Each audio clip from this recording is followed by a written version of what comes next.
잃어버린 시간을 찾아서 13권 되찾은 시간 2 303쪽. 만일 내가 과거의 모습을 무의식적으로 이용하려 하지 않고 있는 그대로 기억하려고 한다면 그때 우리에게 유용하지 않은 것은 단 하나도 없으며 그것은 살아있는 요소는 아니지만 우리 마음속에서 독자적인 삶을 살고 있다가 나중에 우리가 사용할 수 있도록 순전히 물질적인 소재로 변모했다고 말할 수 있다. 생리양에게 소개받는 일이 곧 베르드랭의 살롱에서 이루어질 예정이었다.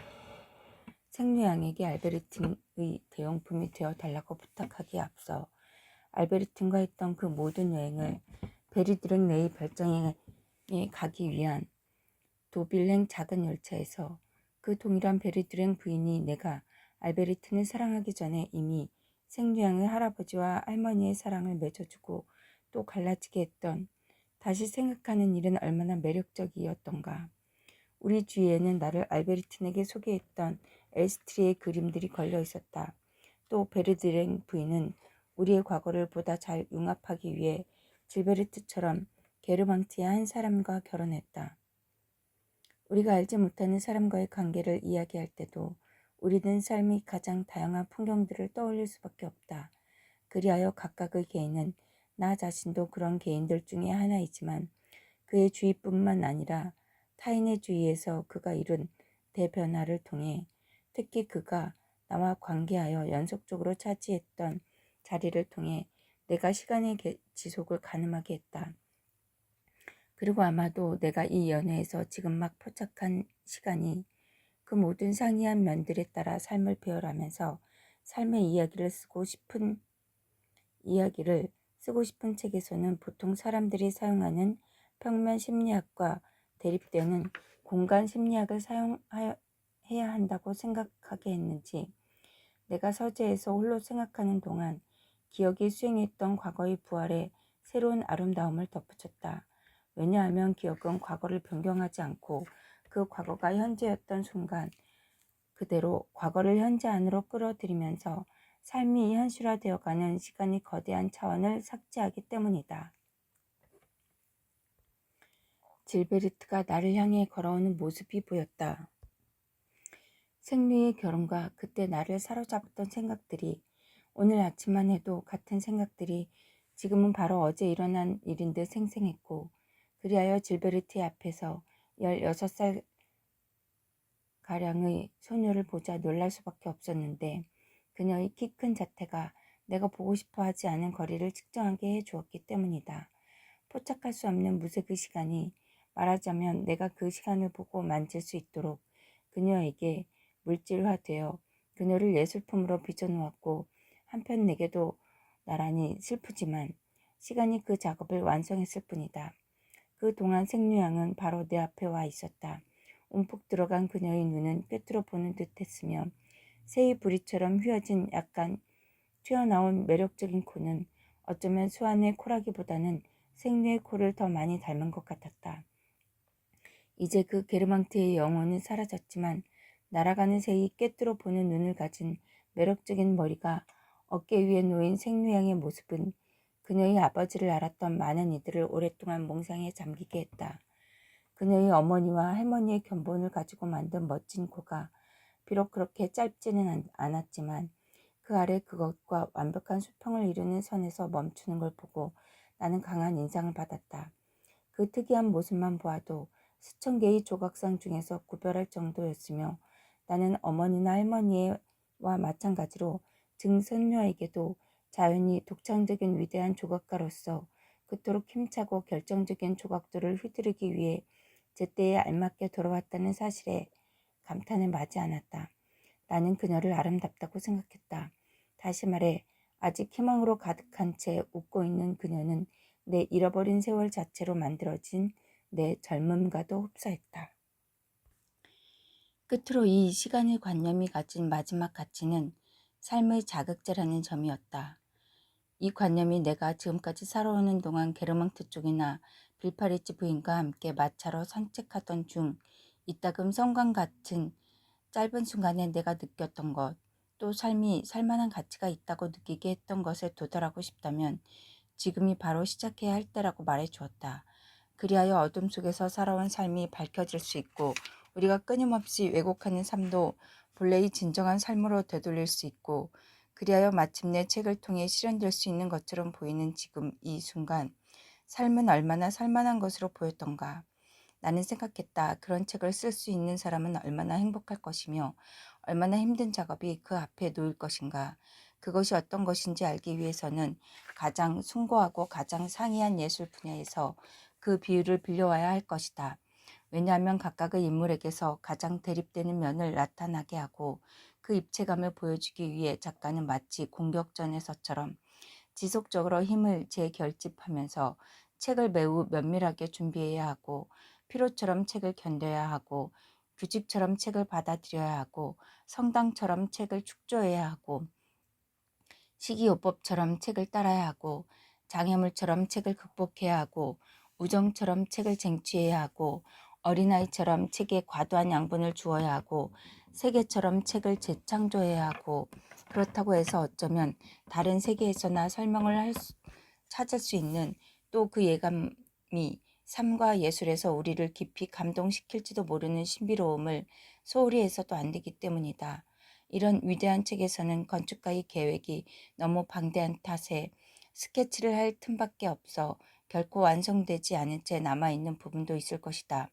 얼마나 위대한 대성당들이 미완성인 채로 남아있는가. 우리는 책에 양분을 주고 취약한 부분을 보강하고 책을 보존하지만 나중에는 책 스스로가 자라면서 우리의 무덤을 가리고 세상의 풍문에 맞서 또 얼마 동안은 망각에 맞서 그 무덤을 보호한다. 그러나 나 자신으로 돌아가 보면 나는 내 책에 대해 보다 겸허하게 생각했으며 그러므로 그 책을 읽는 사람들을 생각하면서 나의 독자라고 말하는 것은 정확하지 않을 것이다. 그들은 내 관점에서 보면 나의 독자가 아니라 그들 자신의 독자일 테니까. 내 책은 콩브레이 안경점 주인이 손님 앞에 내놓던 일종의 확대경일 뿐이다. 내 책 덕분에 나는 독자들에게 그들의 마음속을 읽을 수 있는 방법을 제공할 수 있다. 그러므로 나는 그들에게 나에 대한 찬양도 비방도 요구하지 않을 것이며 다만 그것이 내가 쓴 그대로인지 독자들이 자기 내면에서 읽는 말들이 내가 쓴 말들과 일치하는지만을 물어볼 것이다.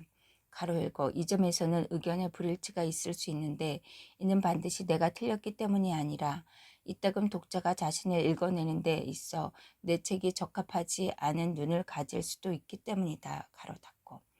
그리고 내가 전념하게 될 일을 보다 적절하게, 보다 구체적으로 더 잘 표현해 줄 것에 대한 비유를 매 순간 다르게 하면서 나는 커다란 원목 책상 앞에 앉아 우리 옆에 살며 우리 임무에 대해 직관적으로 느끼는 그 모든 겸손한 존재들처럼 프랑스 아즈가 지켜보는 가운데 프랑스 아즈가 알베르틴에게 할 수 있었던 그 모든 적대적 행동들을 용서할 만큼 이미 나는 알베르틴을 망각했다.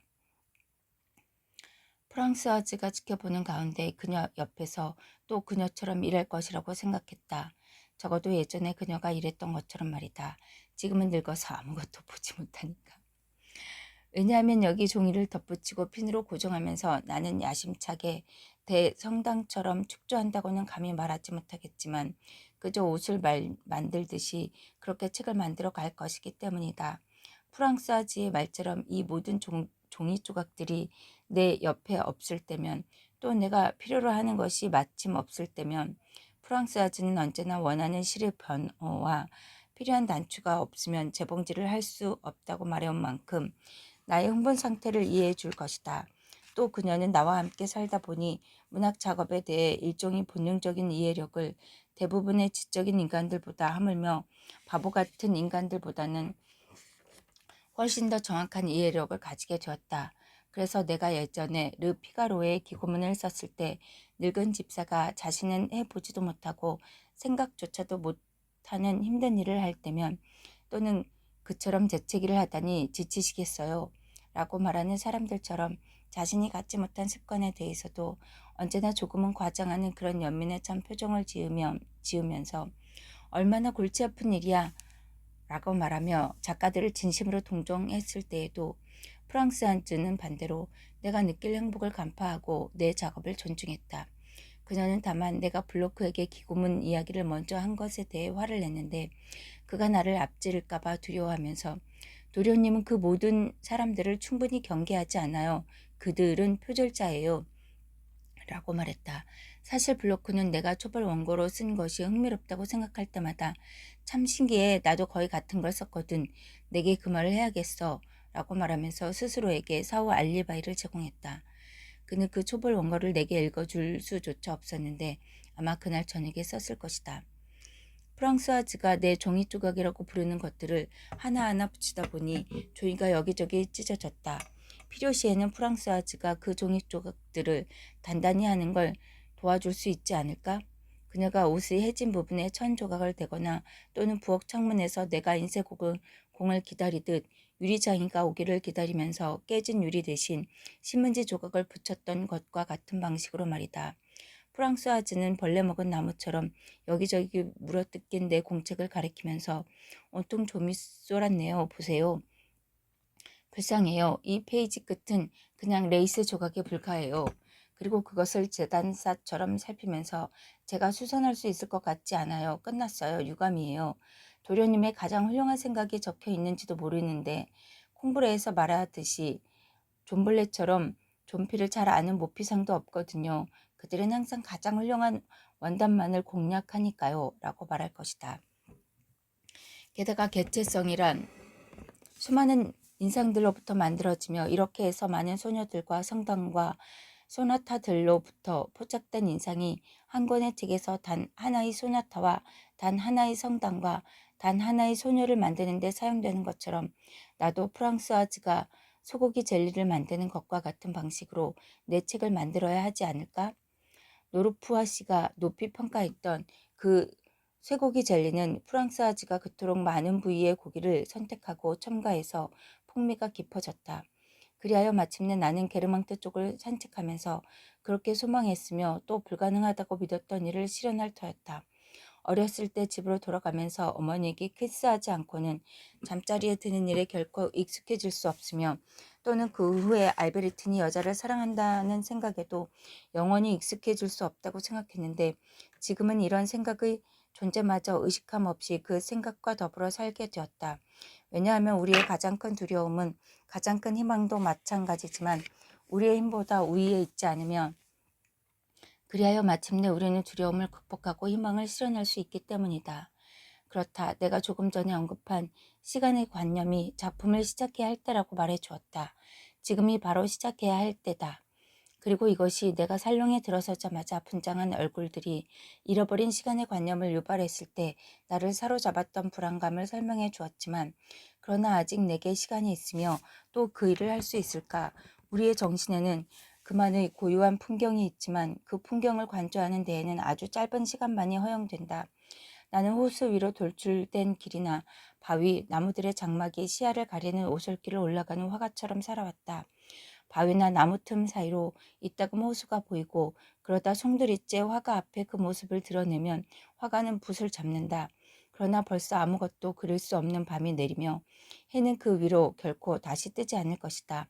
다만 내가 조금 전에 서재에서 구상했던 작품의 조건은 인상에 대한 탐색으로 그 인상은 먼저 기억을 통해 재창조되어야 했다. 그런데 기억이 마멸될 것이다. 우선 아무것도 시작하지 않았으므로 나이를 고려하면 아직도 내 앞에 몇 해가 있기는 하지만 나는 불안할 수밖에 없었다. 몇 분 후면 나의 마지막 시간이 울릴지도 모르기 때문이다. 실제로 나는 육체를 가지고 있으며 다시 말해 안과 밖이라는 이중의 위험으로부터 끊임없이 협박받고 있다는 사실에서 출발해야 했다. 이것도 다만 언어의 편의를 위해 말할 것일 뿐이다. 왜냐하면 뇌출혈 같은 내부의 위험도 육체에 속하므로 그것 또한 외부의 위험이라고 할 수 있기 때문이다. 또 육체를 가진다는 것은 정신에는 커다란 위협이다. 생각하는 인간의 삶이란 아마도 동물적이고 육체적인 삶의 기적적인 완성 단계라기보다는 차라리 산호처럼 공동생활을 하는 원생동물이나 고래의 몸처럼 정신적 삶의 조직체에서 불완전한 초보 단계라고 말해야 할 것이다. 육체는 정신을 요소 안에 가둔다. 곧 요새는 사방에서 공격을 받으며 마침내 정신은 항복해야 한다. 그러나 정신을 협박하는 두 종류의 위험을 구별하는데 만족하고 또 외부에서 오는 위험부터 언급해 본다면 나는 종종 이미 내 삶에서 어떤 상황 때문에 온갖 육체적 활동이 중단되고 오로지 지적 흥분이 나를 사로잡았을 때 일어났던 일들을 상기하곤 했다. 이를테면 마차를 타고 반쯤 취한 채로 리브베르의 식당을 떠나 인근 카지노로 갔을 때 그때 나는 마음속에서 내 사위의 당시 대상을 분명히 느꼈고 또 그 대상이 지극히 작은 우연 때문에 내 사유 속으로 들어오지 못하고 뿐만 아니라 내 육체와 더불어 소멸될 수도 있음을 깨달았다. 그때 나는 그 문제에 대해 별로 걱정하지 않았다. 내 기쁨은 신중함이나 불안에 의해 약화되지 않았으니까. 그 기쁨이 몇 초 오면 사라지고 허무 속으로 들어간다 해도 별 상관이 없었다. 그러나 지금은 그때와 같지 않았다. 내가 느낀 행복이 우리를 과거와 단절하는 신경의 순전히 주관적 긴장에서 유발되지 않고 오히려 반대로 그 과거가 다시 형성되고 현동화되면서 내게는 슬프게도 순간적이나마 영원성의 가치를 주는 내 정신의 확대로부터 유발되었기 때문이다. 나는 내 보물로 풍요롭게 해줄 수 있는 그들에게 그 가치를 전해주고 싶었다. 물론 내가 서재에서 지각하고 보존하려 한 것도 여전히 기쁨이었지만 그러나 그것은 이기적인 기쁨이 아니라 적어도 그 이기주의자가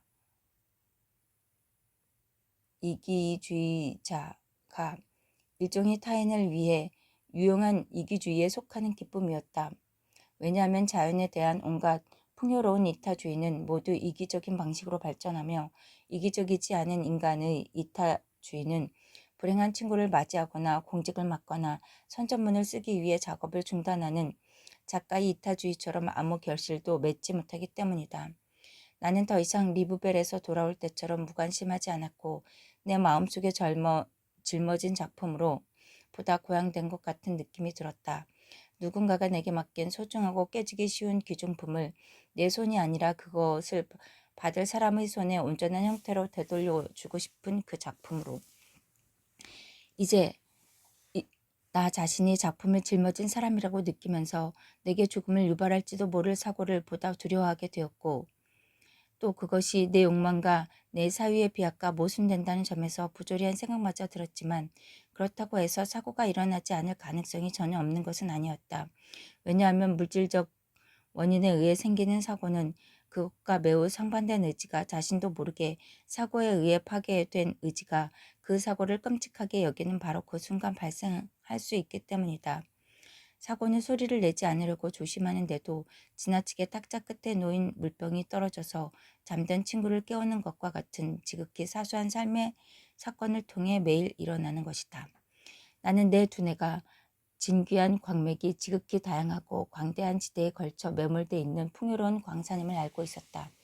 그러나 그 광맥을 개발할 시간이 내게 있을 것인가? 나는 이 일을 할 수 있는 유일한 사람이었다. 두 가지 이유에서였다. 나의 죽음과 더불어 그 광석을 채굴할 수 있는 단 한 명의 광부가 사라질 테고 또 광맥 자체도 사라질 것이기 때문이다. 그런데 잠시 후 집에 돌아갈 때면 내가 탄 자동차가 다른 자동차와 충돌하기만 해도 내 육체는 파괴되고 그래서 생명이 빠져나간 내 정신은 새로운 관념을 책이란 안전한 공간에 집어넣을 시간이 없어 그 순간에도 그것이 떨리는 보호물질, 하지만 연약한 물질로 불안하게 조이면서 그 새로운 관념을 영원히 포기할 수밖에 없으리라. 그런데 어떤 기이한 우연의 일치인지 이런 위험에 대한 합리적 두려움이 조금 전 내가 죽음의 관념에 무관심해지면서 다시 내 마음속에 생겨났다. 내가 더 이상 존재하지 않는다는 두려움이 예전에 나를 무섭게 했으며 또 그것은 내가 새로운 사랑을 체험할 때마다 나를 무섭게 했다. 왜냐하면 그들을 사랑했던 자가 더 이상 존재하지 않으리라는 관념이 일종의 죽음과도 같은 관념이 더 이상 견딜 수 없었기 때문이다. 그러나 이런 두려움도 여러 번 되풀이된 후에는 자연스럽게 신뢰할 수 있는 평온함으로 바뀌었다. 뇌를 훼손하는 사고도 필수적인 것은 아니었다.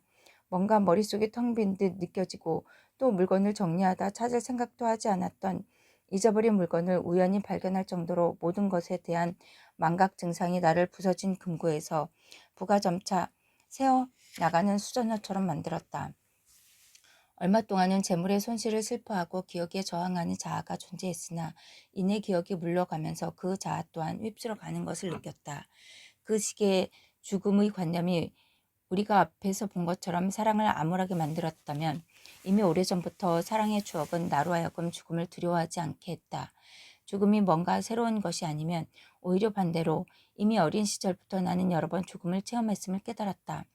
가장 최근의 시기만 보아도 나는 내 삶보다 알베르틴에게 더 집착하지 않았던가. 그때 그녀를 계속해서 사랑하지 않는 나란 인간을 상상할 수 있었을까. 그런데 이제 나는 그녀를 사랑하지 않으며 더 이상 그녀를 사랑했던 존재가 아니라 그녀를 사랑하지 않는 다른 존재이며 이렇게 타자가 되었을 때 나는 그녀를 사랑하기를 멈추었다. 그런데 내가 이렇게 타자가 되었음에도 더 이상 알베르틴을 사랑하지 않는데도 나는 고통스럽지 않았다. 물론 언젠가 더 이상 내 육체를 갖지 않는 날이 오면 예전에 알베르틴을 사랑하지 않을 때가 오면 뭔가 슬퍼했으리라고 생각했지만 지금은 어떤 방식으로든 전혀 그렇게 보이지 않았다. 어쨌든 이제 그녀를 사랑하지 않는 일이 내게는 아무 상관이 없었다.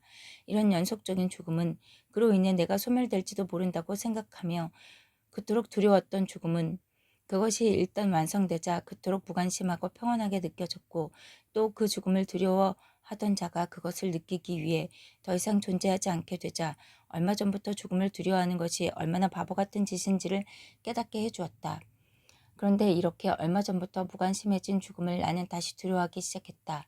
사실 다른 형태이긴 하지만 나를 위해서가 아니라 나의 책을 위해 두려워했는데 책을 꽃피우게 하려면 적어도 얼마 동안은 그토록 많은 위험이 닥쳐올지도 모르는 삶이 필수적이기 때문이다.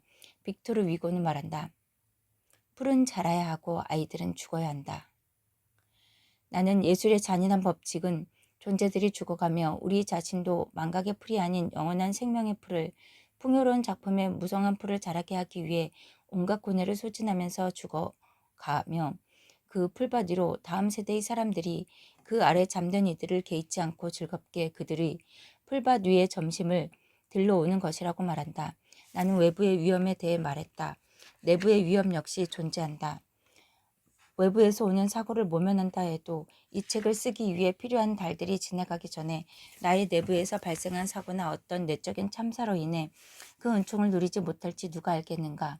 잠시 후 상젤리제를 거쳐 집으로 돌아갈 때면 그것이 자신의 마지막 산책이 될 거라고 의심도 못한 할머니가 나와 함께 산책하러 갔던 날 오후처럼 시계의 태엽이 작동하여 마지막 시간을 알리는 지점에 바늘이 잃은 것도 모르는 우리의 무지 속에 내가 똑같은 병으로 쓰러지지 않을 거라고 누가 말할 수 있겠는가.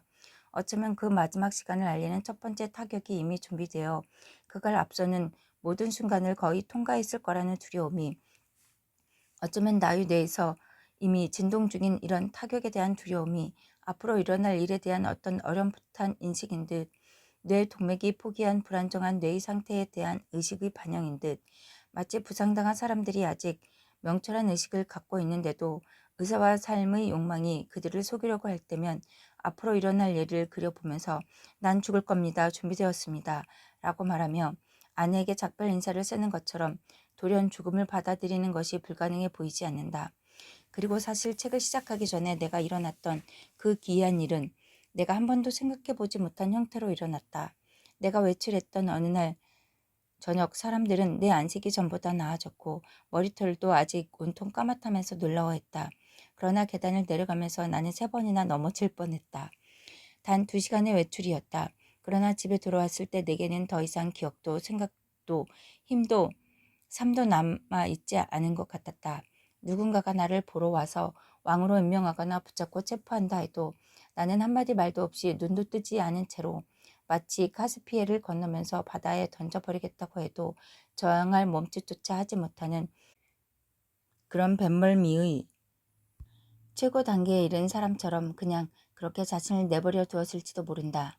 엄밀히 말해 나는 아무 병도 없었지만 전날만 해도 매우 민첩했던 노인이 엉덩이 뼈가 부러지거나 소화불량에 걸려 아직은 침대에서 얼마 동안 살 수 있으나 그 삶이 더 이상 피할 수 없는 죽음에 이르는 조금은 긴 준비 과정에 지나지 않는다는 듯 이제는 아무것도 할 수 없을 것처럼 느껴졌다.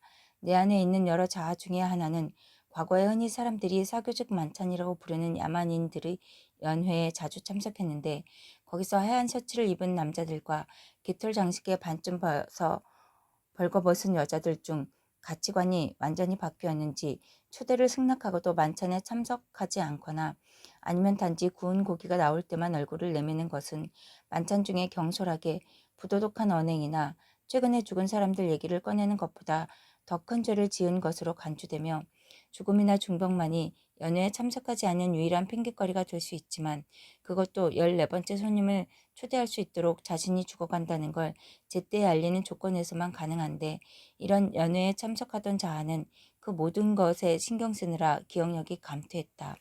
또 다른 자아, 작품을 구상했던 자아는 반대로 아직도 기억하고 있었다. 나는 몰래 부인의 초대를 받았고 사즈라 부인 아들의 사망 소식도 들었다.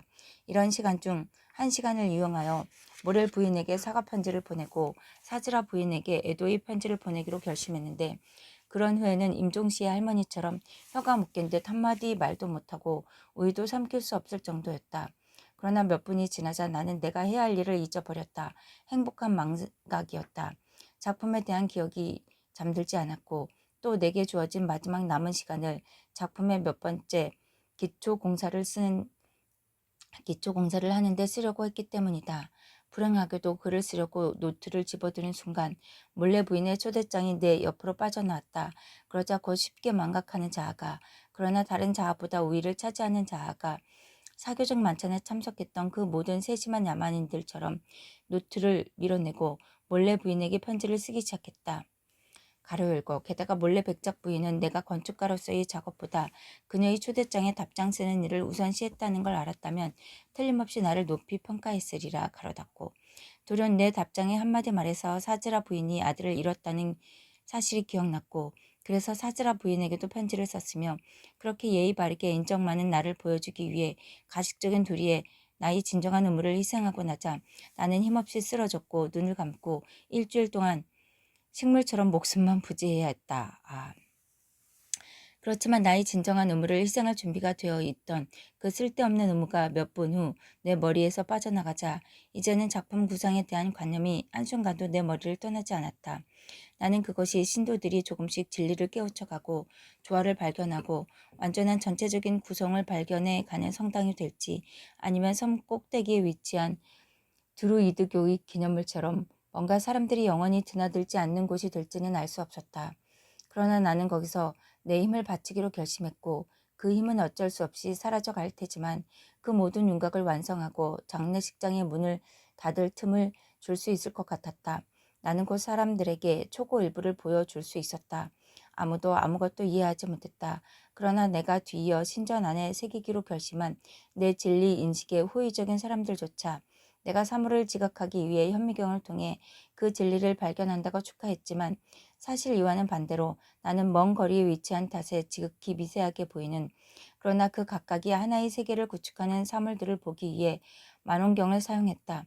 내가 위대한 법칙을 찾고 있을 때 그들은 나를 세부적인 것을 뒤지는 사람이라고 불렀다. 게다가 그렇게 했다고 해서 무슨 도움이 되었겠는가. 젊었을 때 나는 재능이 있었고 베르고트는 내가 학생 때 쓴 글이 완벽하다고 말했다. 그러나 글을 쓰는 대신 나는 게으름 속에 쾌락의 소진 속에 근심이나 괴벽 속에 살았고 죽기 전날에야 내 일이 어떤 것인지도 모른 채로 작품에 착수했다. 나는 사람들에 대한 도리나 내 사유와 작품에 대한 의무, 더욱이 그 두 개와 마주할 힘은 더욱 없다고 느꼈다. 사람들에 대한 도리로 말하자면 편지를 쓰는 일 따위를 잊어버리는 것은 내 임무를 다소 간단하게 해주었다. 그러나 돌연 어떤 연상작용이 한 달 후에는 내 회한에 대한 추억을 떠올렸고 그러자 무력감이 짓눌렀다. 그럼에도 내가 거기에 무관심하다는데 놀랐고 하지만 계단을 내려오면서 그토록 다리가 떨렸던 날부터 나는 모든 것에 무관심했고 마침내 다가오게 될 그 커다란 휴식을 기다리면서 오로지 휴식만을 갈망했다. 내가 현 엘리트층의 동의에 무관심하다면 그것은 사람들이 내 작품에 대해 가질 거라고 생각되는 찬미를 나의 사후로 연기했기 때문이 아니다. 내가 죽은 후 지식인은 그들이 원하는 대로 생각할 수 있으며 이는 내가 상관할 바가 아니었다. 사실 내가 나의 답장을 기다리는 편지가 아니라 내 작품을 생각했다면 그것은 내가 게으름을 피우던 시기와 내가 작업을 시작해서 계단 난간을 붙잡아야 했던 시기에 이르기까지 그런 두 시기 사이에 내가 큰 중요성의 차이를 포착해서도 아니었다. 내 기억과 관심사의 구조는 항상 책에 연결되었는데 어쩌면 내가 받은 편지는 금방 잊었지만 내 작품의 관념은 항상 머릿속에 동일하게 지속적인 생성 과정에 있었던 탓이리라. 그러나 그런 관념마저 귀찮아졌다. 그 관념은 내게서 마치 죽어가는 어머니가 주사를 맞고 흡갑기를 붙이는 동안 끊임없이 어머니를 돌보아야 하는 힘든 일을 강요당하는 아들과도 같았다. 어머니는 어쩌면 아직도 아들을 사랑할 테지만 단지 아들을 돌봐야 한다는 그런 지나치게 힘에 부치는 인물을 통해서만 그 사실을 인지했으리라. 내게서 작가의 힘은 작품의 이기적인 요구 수준에 미치지 못했다. 계단에서 이 일이 있고 난 후부터 사극이 어떤 것도 그 어떤 행복도 비록 그것이 사람들의 우정과 내 작품의 발전과 명예에 대한 기대에서 왔다 해도 그저 대낮의 강렬한 햇살이 희미하게 비추는 듯 내 마음을 따뜻하게 해주고 내가 살 수 있도록 도와주고 어떤 소망을 품게 하는 힘은 더 이상 갖지 못했으며 또 그 빛은 희미하다고 해도 내 눈에는 지나치게 반짝거리는 듯 보여 눈 감기를 더 좋아했으며 벽쪽으로 돌아눕곤 했다. 그러다 입술이 약간 움직이는 것처럼 느꼈고 한 여인이 제가 보낸 편지에 답신이 없어서 무척 놀랐어요. 라는 편지를 보내왔을 때처럼 미세한 입꼬리에 엷은 미소가 떠오르는 것을 느꼈다. 그렇지만 그 일로 여인의 편지가 생각났고 그래서 답장을 썼다. 나를 은혜 모르는 사람이라고 여기지 않도록 그들이 내게 베풀었던 것과 똑같은 수준의 친절을 베풀기 위해 노력하고 싶었다. 그리하여 죽어가는 존재에 삶의 초인적인 피로를 부과하면서 나는 온몸이 으스러지는 것 같았다. 기억의 상실은 내 의무와 단절하는 데 조금 도움이 되었다. 내 작품의 의무를 대신했다. 이런 죽음의 관념이 사랑이 그러하듯 내 몸에 결정적으로 뿌리를 내렸다. 죽음을 사랑해서가 아니라 나는 죽음을 증오했다. 아마 이따금 사랑하지 않는 여인을 여전히 생각하는 것처럼 죽음을 생각할 때면 내 사유가 뇌의 가장 깊은 층에 완전히 부착되어 있어 나는 그 사유가 먼저 죽음의 관념을 관통하지 않고는 아무것도 생각할 수 없었으며 또 내가 아무것도 하지 않고 완전한 휴식 상태에 머무를 때에도 죽음의 관념은 내 자아의 관념처럼 끊임없이 나를 동반했다.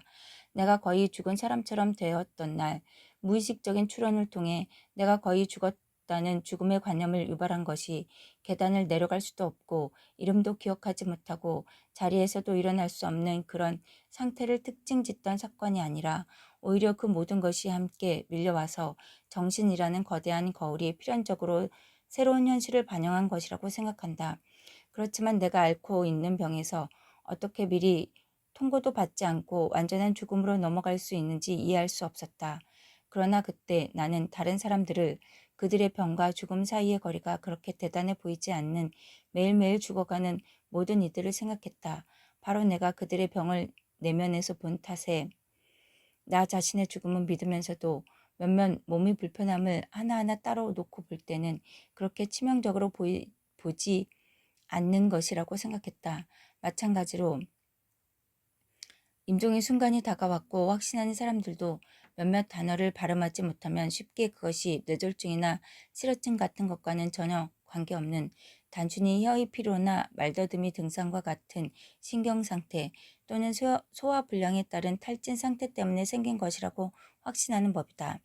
내가 써야 할 책은 다른 것, 더 길고 여러 사람을 위한 책이었다. 그 책을 쓰려면 오랜 시간이 걸릴 것이다. 낮에는 적어도 잠을 자려고 노력하겠다. 글을 쓴다면 밤에만 쓸 생각이다. 하지만 내게는 많은 밤이 어쩌면 수백 수천의 밤이 필요할지도 모른다. 내가 얘기를 멈추는 아침이 되면 사프리 야르 왕보다 관대하지 않은 운명의 주인이 내 죽음의 선고를 위해하고 다음날 저녁 이야기를 계속하게 할지 어떨지를 모르면서 불안 속에 살 터였다. 그렇다고 해서 내가 천일야화나 역시 밤에만 쓴 생시몽의 회고록 또는 어린아이의 순진한 마음에서 좋아했던 책들, 사랑처럼 맹신적으로 그 책들에 집착하면서 그 책들과 다른 작품은 끔찍해서 상상도 못하는 그런 책을 다시 쓰겠다고 주장하지는 않겠다. 하지만 엘스티르나 사르댕처럼 우리는 우리가 좋아하는 것을 포기함으로써만 다시 만들 수 있다. 물론 내 책 역시 육체를 가진 나라는 존재와 마찬가지로 언젠가는 죽을 것이다. 그러나 우리는 체념하고 죽음을 받아들여야 한다. 인간은 10년 안에는 그 자신이 100년 안에는 그의 책이 더 이상 존재하지 않을 거라는 생각을 받아들인다. 영원한 지속은 인간에게나 작품에게나 약속된 것이 아니다. 그것은 어쩌면 천일여화처럼 긴 책이 될 테지만 완전히 다른 책이 되리라. 물론 우리가 어떤 책을 좋아할 때면 그것과 매우 비슷한 걸 만들고 싶어 하지만 순간에 대한 사랑은 버리고 자신의 취향도 생각하지 말고 진리를 당신이 좋아하는지 어떤지를 묻지 않고 그에 대한 생각도 금지하는 진리만을 생각해야 한다. 또 이런 진리 추구를 통해서만 우리는 우리가 포기한 것을 이따금 발견할 수 있으며 그 책들을 망각함으로써만 다른 시대의 아람 이야기와 생시몽의 회고록을 쓸 수 있었던 것이다. 그러나 아직 내게 그럴 시간이 있을까? 너무 늦지 않았을까? 나는 스스로에게 아직 그런 시간이 있을까라고만 묻지 않고 내가 아직 그런 충분한 상태에 있을까라고도 물어보았는데 엄격한 양심의 지도자와 같은 병이 내게 속세를 등지게 함으로써 많은 도움을 주었다. 왜냐하면 밀알 하나가 땅에 떨어져 죽지 않으면 한 알 그대로 남고 죽으면 많은 열매를 맺는다 라는 말처럼 게으름이 쉽게 목적을 달성하는 데서 나를 지켜준 후 병이 이런 게으름으로부터 나를 보호해 주려고 했는지 내 모든 힘을 소진시키고 또 오래전부터 주목했던 일이지만 특히 알베르틴을 사랑하지 않게 되면서부터 내 기억력을 소진시켰기 때문이다. 그런데 깊이 탐색하고 규명하고 지성의 등가물로 변형하는 그런 인상의 기억을 통해 재창조 작업은 내가 조금 전 서재에서 구상했던 대로 예술 작품의 조건 가운데 하나인 바로 그 본질이 아니었을까? 그때 프랑스와 르 상피를 보면서 내가 떠올렸던 그날 밤에 남아있던 힘을 훼손하지 않은 채 아직도 그대로 간직하고 있다면 어머니가 포기했던 그날 저녁 할머니의 느린 죽음과 함께 내 의지와 건강은 쇠락의 길에 들어섰던 것이다. 어머니의 얼굴에 입맞춤을 하기 위해 더 이상 다음 날까지 기다리는 것을 견딜 수 없었던 내가 침대에서 뛰어내려 잠옷바람으로 달빛 비치는 창가에서 수환 씨가 떠나는 소리를 들을 때까지 기다리기로 결심한 그 순간, 네, 모든 것은 결정되었다. 부모님이 수환 씨를 배웅하고 또 나는 들었다. 정원문이 열리고 종소리가 울리고 문이 닫히는 소리를. 그때 나는 돌연 내게 작품을 완성할 힘이 아직 남아있다면 이 오후 모임이 예전에 콩브레에서 내게 영향을 주었던 몇몇 날들처럼 오늘까지도 내 작품에 대한 관념과 동시에 그 실현에 대한 두려움을 주는 이 오후 모임이 다른 무엇보다도 틀림없이 이 작품 속에서 예전에 내가 콩브레의 성당에서 예감했고 또 어느 때는 우리 눈에 보이지 않는 시간의 형태를 표시하게 되리라고 생각했다. 물론 이 밖에도 세계의 실제 모습을 왜곡하는 감각의 오류는 많으며 우리는 이 이야기의 여러 일화들이 그 사실을 증명했음을 이미 앞에서 보았다. 그러나 부득이한 경우 정확한 표기를 하려고 노력하는 가운데 만약 방 한가운데서 빗소리가 나거나 펄펄 끓는 차주전자에서 폭우 쏟아지는 소리가 나도 우리는 소리가 나는 장소를 이동하지 않고 소리의 원인이 되는 장소로부터 우리의 지성이 나중에 그 소리를 위치시킬 그 장소로부터 소리를 분리하려고 하지도 않을 것이다. 이는 화가들이 원근법과 색채의 강도, 시선의 첫 착시 현상에 따라 돛담배나 산봉우리를 아주 가까이 또는 아주 멀리 보이게 하면서 그렸던 것보다 더 놀라운 일도 아니다. 지나가는 여인의 얼굴에 코와 뺨과 턱 대신에 기껏해야 우리 욕망의 그림자가 뛰노는 텅 빈 공간만이 존재한다는 듯 다양한 이목구비를 여인의 얼굴에 붙이는 일을 계속하면서 보다 심각한 오류를 범할 수도 있다. 그리고 설령 같은 얼굴이라 해도 보는 눈과 눈이 거기서 읽는 의미에 따라 또 같은 눈이라 해도 희망 또는 두려움에 따라 또는 반대로 30년 동안이나 나이의 변화를 감추어온 사랑과 습관에 따라 적절하게 붙일 수 있는 몇 개의 가면을 준비할 여유가 없다고 해도 가면을 준비하는 것만 해도 이미 중요한 작업이라고 할 수 있는 또 내가 몇몇 인물을 외부에서 보여주려 하지 않고 내부에서 보여주려고 했다 해도 나와 알베르틴의 관계처럼 그런 시도가 없었다면 모든 것이 거짓이고 허위임을 보여주기에 충분했을 것이며 또 지극히 사소한 행동이 치명적인 문제를 일으키고 그래서 우리 감수성이 압력에 따라 도덕적인 하늘의 빛을 다양하게 만들고 또는 확실성의 고요한 하늘 아래서는 그토록 작아 보이는 대상이 한 조각 위험한 구름이 덮치는 순식간에 그 크기가 확대되는 그런 내부에서 만일 내가 완전히 새롭게 다시 그려야 하는 우주를 포기하는 데 있어 이런 변화나 그 밖의 다른 것을 옮겨올 수 없다면 적어도 육체의 길이가 아닌 세월의 길이를 가진 인간, 점점 거대해져 가는 임무가 마침내 그를 굴복시키고 그가 움직일 때마다 함께 세월을 끌고 다녀야 하는 인간을 묘사하는 일은 결코 소홀히 하지 않을 것이다.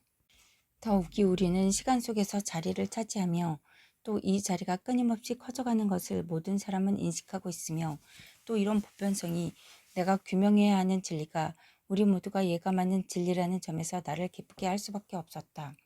우리가 시간 속에 자리를 차지하고 있다는 사실을 모든 사람들은 느끼며 뿐만 아니라 우리 아무리 단순한 사람이라 해도 우리가 공간 속에서 차지하는 자리를 측정하듯 그 자리를 대략적으로 측정할 수 있으며 특별히 통찰력이 없는 사람도 그들이 모르는 두 남자와 만나면 검은 코수염이 났든 면도를 했든 한 남자는 20살 정도이며 다른 남자는 40살 정도라고 말한다.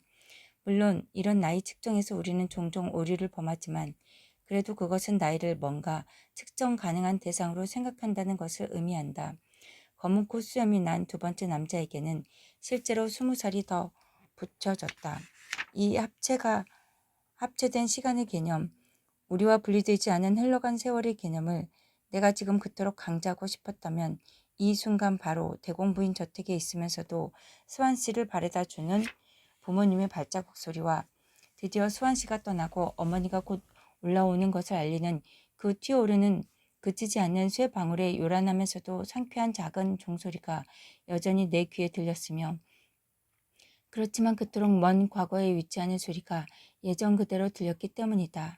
그리하여 내가 그 소리를 들었던 순간과 게르망트 내의 오후 모임 사이에 위치하는 모든 사건들을 생각하면서 여전히 내 마음속에 울린 것은 바로 그 종소리였지만 내가 그 요란한 방울 소리에서 아무것도 바꿀 수 없다는 생각에 마음이 불안했다.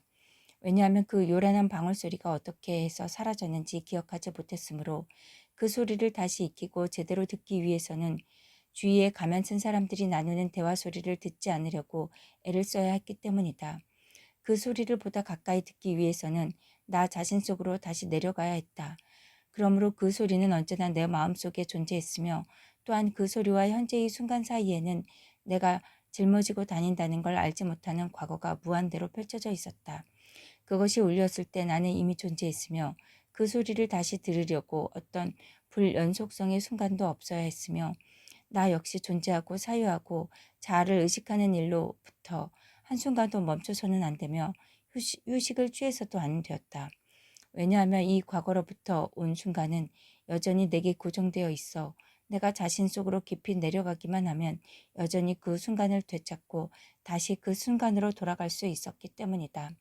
그리고 인간의 육체가 그 육체를 사랑하는 이들에게 그토록 아픔을 줄 수 있는 것은 그 안에 그토록 많은 과거의 시간을 담고 있으며 또 그토록 많은 기쁨과 욕망의 추억을 그들의 마음에서는 이미 지워졌지만 사랑하는 육체를 시간의 순서 속에서 관조하고 연장하면서 그것이 파괴되기를 소망할 정도로 질투했던 자에게는 그토록 잔인한 추억을 담고 있기 때문이다. 존재의 죽음 후에 시간은 육체에서 물러가고 그리하여 추억은 그토록 무관심하고 희미해진 추억은 더 이상 존재하지 않는 여인에게서 지워지며 또 그 추억 때문에 아직 고통스러워하는 자에게도 곧 지워질 것이다. 그러나 그에게서도 살아있는 육체에 대한 욕망이 더 이상 그 추억을 부양하기 위해 존재하지 않을 때면 그 추억도 마침내 사라지리라. 내가 잠든 모습을 보았던 그 깊은 곳의 알베르트는 죽은 여인이었다. 그렇게 긴 시간이 내내 멈추는 일 없이 나를 통해 존속되고 사유되고 분비되었다는 생각에 나는 어떤 피로감과 공포감을 느꼈다. 그 시간은 바로 내 삶이었고 나 자신이었으며 게다가 시간이 현기증 나는 꼭대기에 올라선 나를 시간이 지탱할 수 있도록 매 순간 그 시간을 내게 묶어 놓아야 했으며 마치 시간과 함께 갈 수 있다는 듯 시간을 이동하지 않고는 내 몸을 움직일 수 없다는 걸 느꼈다. 그렇게 멀리 있으면서도 마음속에 있는 콩불의 정원에서 종소리가 울리는 걸 들었던 날은 내가 내 안에 가진 것을 알지 못한 채로 가지고 있던 그런 광대한 차원의 출발점이었다. 그토록 많은 세월이 내 아래 그렇지만 마음속에 있는 걸 보자 마치 수천리 높은 곳에 있는 듯 현기증이 났다. 나는 게르몽트 공작이 의자에 앉아있는 모습을 보면서 나보다 훨씬 많은 세월을 자기 아래 갖고 있으면서도 그렇게 나이가 들어 보이지 않는다는 사실에 감탄했지만 공작이 자리에서 일어나 똑바로 서려고 하자마자 단단한 것이라곤 금속 십자가밖에 없지만 주위에 젊고 활기찬 신학생들이 몰려드는 늙은 대주교의 다리처럼 왜 그가 휘청거리는 다리를 가누지 못하고 비틀거렸는지 또 83살이라는 거의 감당 못할 꼭대기에 놓인 나뭇잎처럼 몸을 떨지 않고는 한 발짝도 나아가지 못했는지 이해했다. 이는 마치 모든 인간이 살아있는 나무 다리 끊임없이 자라 때로는 종탑보다 더 높아진 나무 다리 위에 놓여 있어 드디어는 걷기가 힘들고 위험해지고 그러다 갑자기 떨어진다는 것 같았다. 바로 그런 이유로 어느 일정 나이가 지난 사람의 얼굴은 가장 무지한 사람의 눈에도 젊은 사람의 얼굴과 혼동되지 않으며 또 일종의 구름 같은 진지함을 통해서만 나타나는 것은 아닐까? 나의 나무다리가 이미 발 아래 높이 솟아 있다는 사실에 나는 겁이 났고 이미 그렇게 멀리 내려가 있는 과거를 오래 붙잡아 둘 힘이 있을 것 같지 않았다. 그러므로 만일 내게 작품을 완성할 만큼 충분히 오랜 시간과 힘이 있다면 비록 그 일이 인간을 괴물과 같은 존재로 만들지라도 인간을 묘사하는 일을 소홀히 하지 않을 터였다. 거기서 인간은 공간 속에 마련된 한정된 자리에 비해 반대로 지극히 중요한 자리를 차지할 것이며 세월 속에 침잠한 거인들처럼 그토록 멀리 떨어진 여러 다양한 시기를 살아 그 시기 사이로 많은 날들이 자리하러 오면서 삶의 여러 시기와 동시에 접촉하는 그런 무한으로 뻗어가는 자리를 차지할 것이다. 시간 속에서 끝. 되찾은 시간 좋다더니 저에게도 무척 좋습니다. 되찾은 시간 2편이 무지 좋네요. 여러분도 그러했는가요? 여기서 잃어버린 시간을 끝내겠습니다.